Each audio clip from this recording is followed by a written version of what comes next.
Hey, what's up, everybody? This is your boy Kenny, and this is my review of The Death and Life of Marsha P. Johnson, which is a new documentary on Netflix.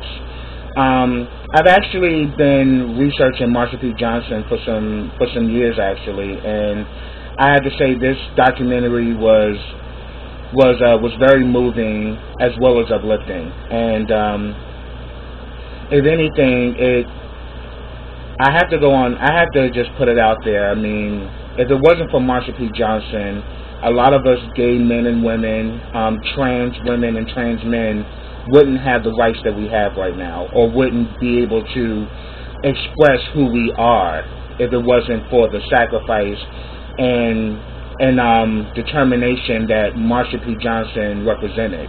I mean, Marsha P. Johnson was one of the originals that was in the fight at Stonewall, which led to the creation of the gay liberation movement.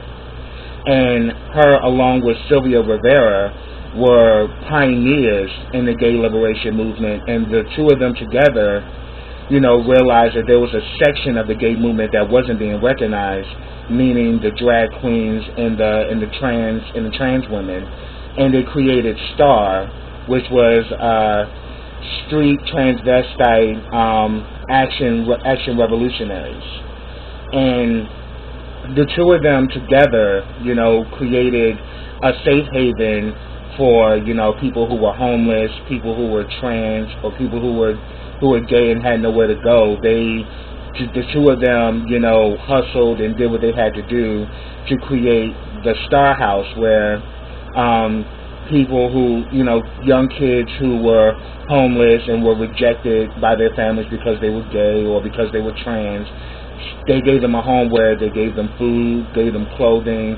Sylvia Rivera actually pretty much said that Marsha P. Johnson was like the mother of the gay movement, and she was a mother to Star. She was the main one who was like making sure that these kids were fed and that these kids were clothed, and that these kids had a bed to sleep in. So I was actually moved throughout this whole documentary, and I, for one, wanted to do this review because I really wanted to pay homage to Marsha P. Johnson, and I really admire that type of freedom, that type of courage, that type of strength, and mainly the documentary is really kind of examining what really happened on July 6, 1992, when they found Marsha P. Johnson floating in the Hudson River by the Christopher Street Pier. And it pretty much was just ruled a homicide by the New York police, and there's really haven't been any real thorough investigation as to what happened. And people who knew Marsha said that Marsha would not have committed suicide, that this was actually foul play. And we've kind of seen this happen even to present day, where a lot of trans women or trans men who are murdered, or are killed under suspicious circumstances, and then the investigation goes cold and no justice is brought forth. And pretty much one of the main focuses of his documentary was Victoria Cruz, who pretty much is an activist with the Anti-Violence Project. This was like her last year, and she's gonna retire. And she said the one thing she wanted to do was to bring justice to Marsha P. Johnson, and to try to get this case that's been cold for over 25 years, that we get some answers. So throughout the documentary, we see her talking to different people, talking to people that Marsha knew, trying to research, the autopsy report, talking to her family, because we seen that she met up with her sister and her brother and her nephew. We also seen her, actually trying to talk to the police to figure out why this case went cold and why there was really no follow-up as to what actually happened to her and why was it ruled a suicide. And And we can definitely tell that there has been like an overlook by the New York Police Department, and they actually show this in the documentary, because there was even one, because two of the investigators that police officers that she had talked to that were involved in the case, they're now retired. She's reaching out to them, and one of them pretty much was really brutally rude when he told her that, look, don't play detective yourself. You need to let the people who are going to handle this handle it. And she received a lot of pushback, for her doing this doing this probe to find out what really happened. Why hasn't people been brought to justice? And there were as we can see throughout this documentary, there were different, there were different theories as to what happened to Marsha. One was suicide. One was it was an accident. One was that 4 Guidos picked her up, because trans women, especially in those days, the way that a lot of them, how they made money was by, hustling. That meant, prostitution, selling drugs, whatever you had to do. You did what you had to do to survive, because a lot of these trans women and trans men weren't able to get jobs, and they weren't able to support themselves. Pretty much with the gay movement, people really don't know how bad it really was for gay people back in those days, back in the late 1960s and early 70s, that you were fired if you were gay. You couldn't you couldn't live a decent life if you were gay, because you were considered somewhat of a pariah or a freak. You weren't considered a human being. And it was Marsha P. Johnson along with Sylvia Rivera who were in the front lines, in that whole fight that they had at Stonewall, or riot, as you may call it. And they said that we wouldn't call it a riot, we called it a liberation, and they said there was a lot of bloodshed that night, but then the movement started the next day, and that point on, we were no longer going to let the cops harass us. Because Sylvia even talked about in this documentary how cops would just brutalize, trans men, trans women, drag queens, gay people in general. And, you could just be walking down the street and they can just come and pick you up and take you in, and could brutalize you and then throw you back to the street and do the same thing a few days later. So it was like a constant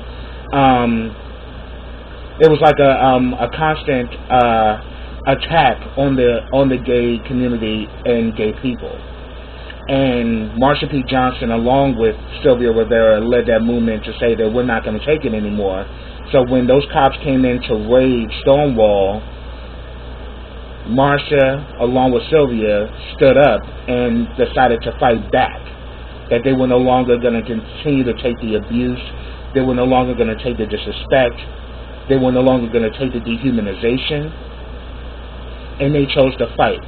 And because they chose to fight, men like myself, as well as many other men and women, and even trans men and women, can actually live their truth. And it was a very, moving documentary for me, because we see that Victoria Cruz really, who's also a trans woman herself, She actually said that she never actually met Marsha P. Johnson, but she knew Sylvia, and she said that she was dating this guy who was a bouncer at Stonewall, but he was always cheating on her, and one of the women that he was messing with was Sylvia Rivera's best friend. So at first, her and Sylvia didn't like each other, but years later, like years down the line, I think like 20 or so years later, they were at this meeting. And Sylvia kind of stood up and was like, I know you. And Victoria stood up and was like, yeah, I know you too. And she had a button of Marsha P. Johnson that Sylvia had on her, but it popped off and it rolled over. And Sylvia's friend who was with her was going to go pick it up. And she says, no, let her have it. She's one of us. And from that point on, they became the best of friends. So she learned a lot about Marsha P. Johnson from Sylvia, and she said that every time she talked about Marsha, she had a tear in her eye because Marsha was her sister. And Marsha was not only that, Marsha was someone that she looked up to and respected because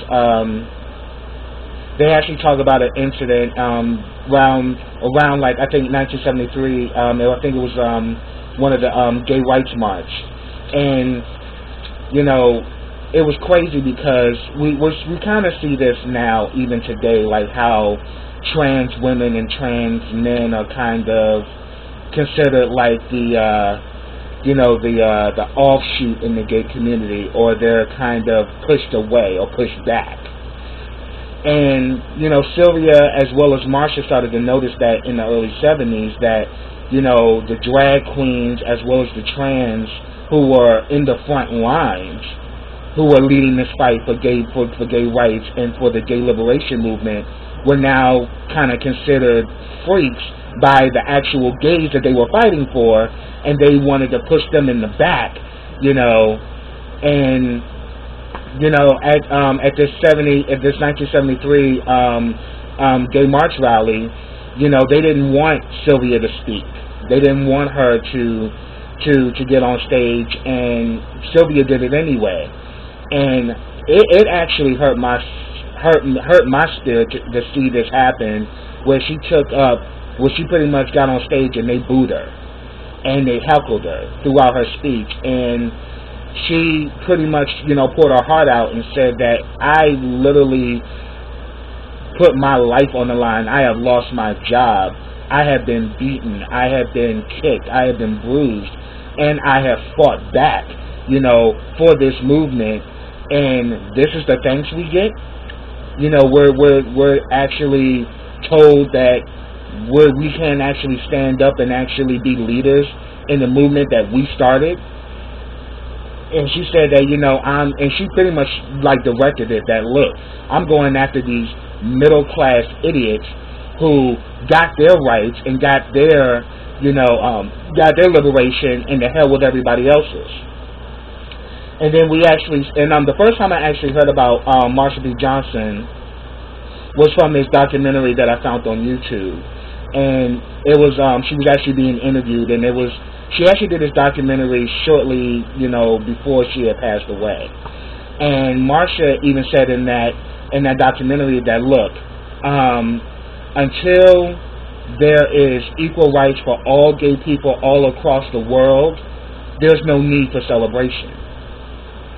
And we definitely see that there's still a part of our community that is being ignored. There is a part of our community that hasn't been taken seriously, and that is the trans community, the T in LGBT, the T in LGBTQ. You know, don't forget the T. You know, we all talk about what's the T, girl, what's the T? The T is the trans community, and they are just as important as all of us. And this is what, you know, Marsha fought for. This is what Sylvia Rivera fought for. And what they fought for should not be forgotten nor be taken in vain, because they put their lives on the line for trans women, trans men, but they put their lives on the line for the whole gay community. And we actually see throughout this documentary, you know, Victoria is in hot pursuit to get to the bottom of things. We even see her talk to Randy Wicker, who took in Marsha P. Johnson, you know, when she was living on the streets, because for a while she was homeless. But people in the area knew Marsha because Marsha just had this beautiful spirit. And that's one thing I noticed in this previous documentary I saw of Marsha P. Johnson, where a lot of it was based around this interview that she was doing, where she talks about her life, talks about her being a part of the gay liberation movement, her being a part of STAR, and, you know, her being like pretty much like the mother of Christopher Street.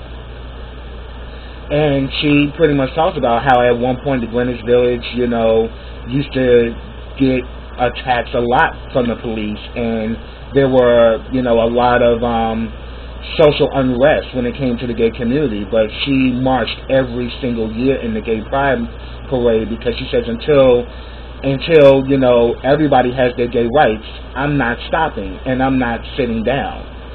And I actually admired that type of courage and that type of determination and that type of passion that she had for humanity. Because she was even quoted that, how long is it going to take for people to realize that we're all brothers and sisters in the human race? How long is it going to take for people to understand that we're all in this rat race together? And that was something that Marsha said that I never forgot, from that previous documentary. But we definitely see in this new documentary that they've done where Victoria is literally talking to all different kind of people who's involved. I mean, and James Wicker, Randy Wicker, I meant. He was one of the people that Marsha was very close to. She lived with him for over 12 years, and he really loved and worshiped. He really loved and admired her, and you can definitely tell even to this day it moves him to even talk about Marsha because Marsha had that type of an impact on his life. And people also need to know that, look, Marsha was famous all around the world. I mean, Andy Warhol saw Marsha as a picture of perfection and, loved, who she was. And she was known for wearing flowers around her hair, baby breasts. Like, she would take flowers and would just create like a laurel around her head. And it was definitely such a beautiful gesture that every time I saw that, it was just like, it was like a crown, it was like a crown it was a crown of beauty, and it was a crown of liberation. It was a crown of justice. It was a crown of love, and it definitely made Marsha stand out for me. Just seeing her having this head full of flowers. I mean, it was kind of like she was kind of like a guru or a gesture, for the gay liberation movement, where she was free to express herself in any way, shape, or form, and it's amazing that that passion and that determination is now rampant within the gay community. And also we see in this documentary that this whole violence and brutalization of the trans community has been rampant for years. They even talk about this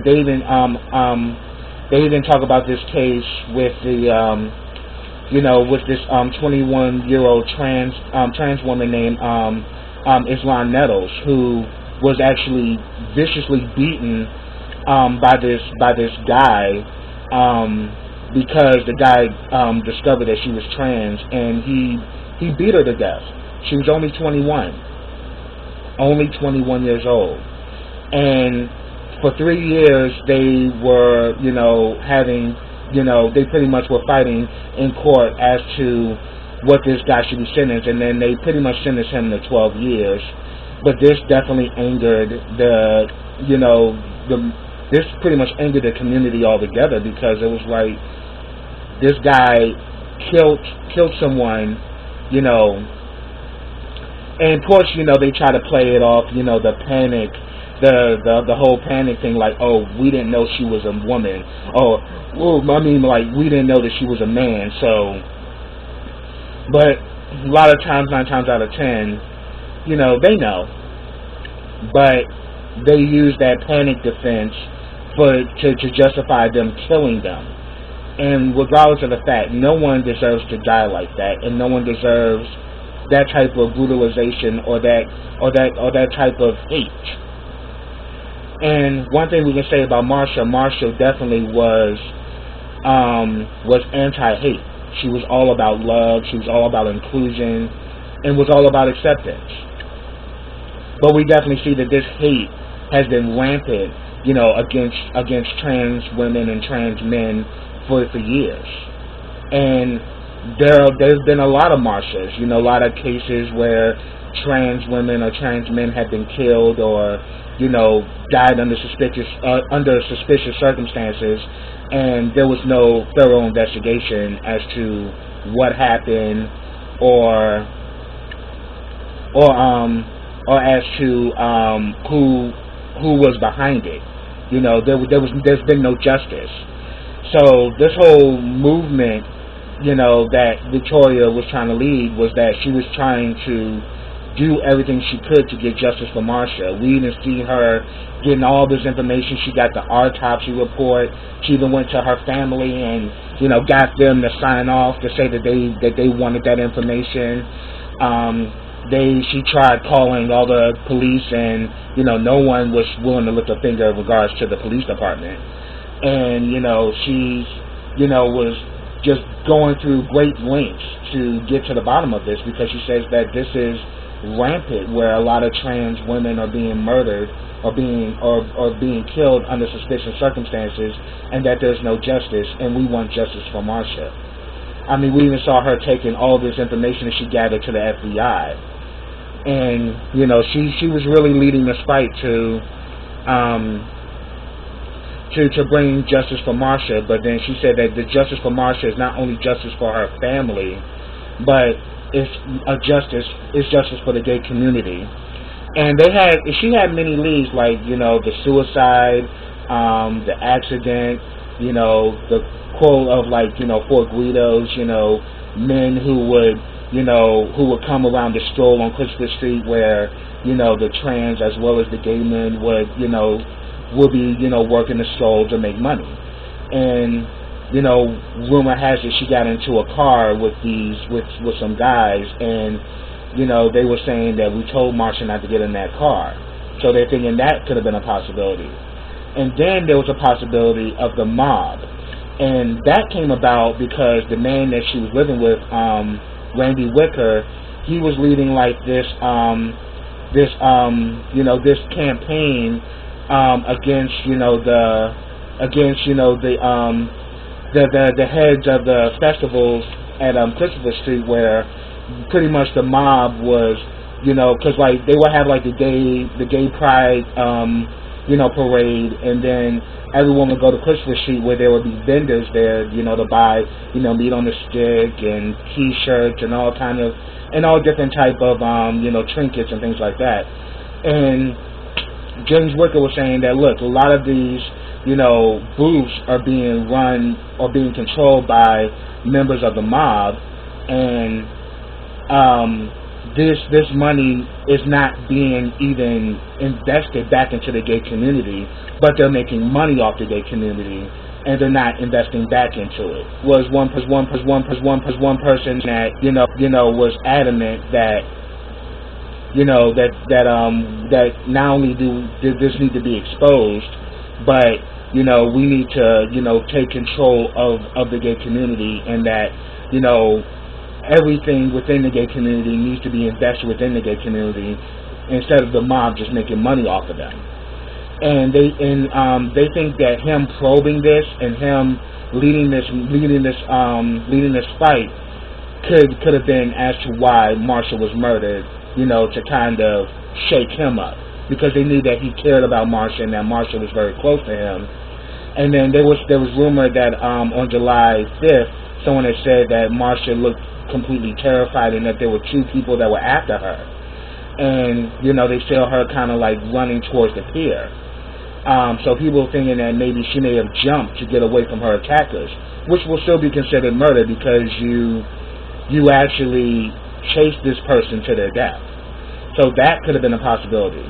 And then there was also a possibility of, when they found her, there was a hole in her head, so they're thinking that there was foul play. But when they talked to a medical examiner based with the autopsy results, they said that there was no forced trauma to the body, and that the hole in the head was pretty much damage to the corpse after death. And they said that when she hit the water, she was alive, so she wasn't killed and thrown into the water. She actually died, pretty much by drowning in the Hudson River.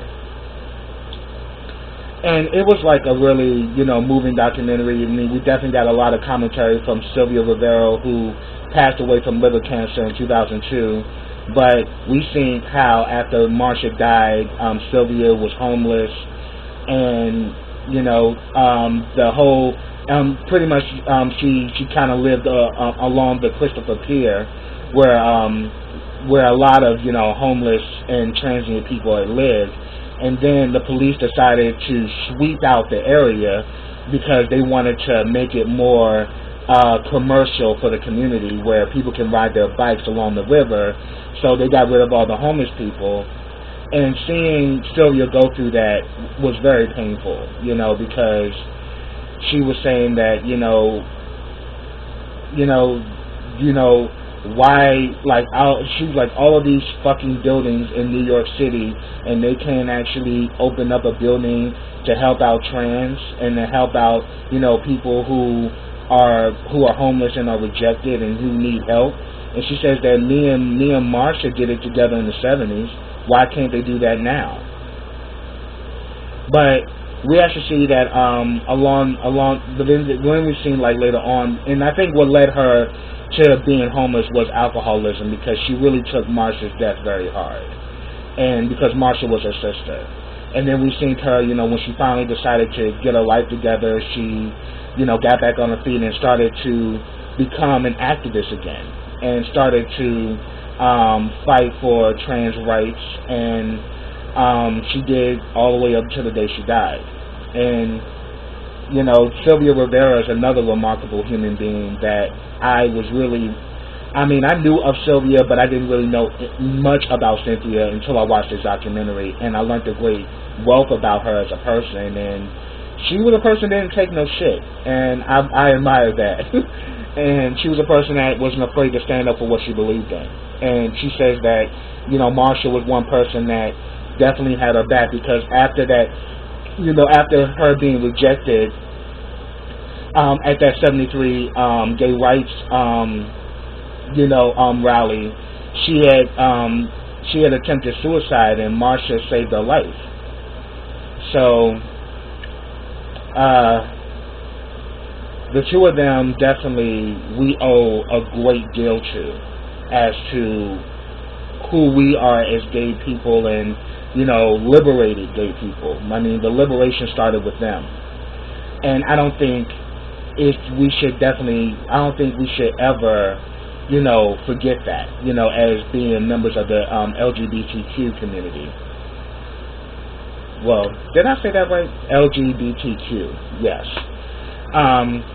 Even RuPaul, even paid homage to Marsha P. Johnson on RuPaul's Drag Race, where she said that she was the mother of drag queens, and that we all, she paved the way for all of you, speaking to the drag contestants, so RuPaul even, credits Marsha P. Johnson for being one of the first original drag queens, one of the first original individuals who wasn't afraid to express themselves,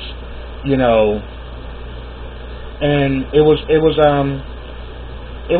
definitely a moving documentary, and I definitely recommend all of you to watch it, because it definitely spoke not only a lot of truth to what's currently going on in the LGBTQ community, but it actually, awakens us to remember Marsha P. Johnson, a remarkable human being who spread love and kindness and spread the word of acceptance and gay rights all across the globe. So that's what I have, everybody. If I missed anything, put it down in the comments. I love to hear from you guys. Or if you have any commentary that you want to add, you can definitely add it in the comments, but I just ask that you be respectful. Subscribe to my channel. Click that bell so you get notifications every time I drop a video. Also, I've started a GoFundMe. You can also see that link in the description box as well. Also, like this video, comment on this video, and share this video. And I can honestly say I think this is probably one of the best videos I've done, in my opinion, because it really hits home for me. And I'm honored to actually do this video and to actually review this documentary, because I definitely think it's a documentary that everyone should watch, and that we really need to realize that we're all in this rat race together, so we need to start acting like family. So with that, I want to leave you with, so with that, until next time, everybody, take care.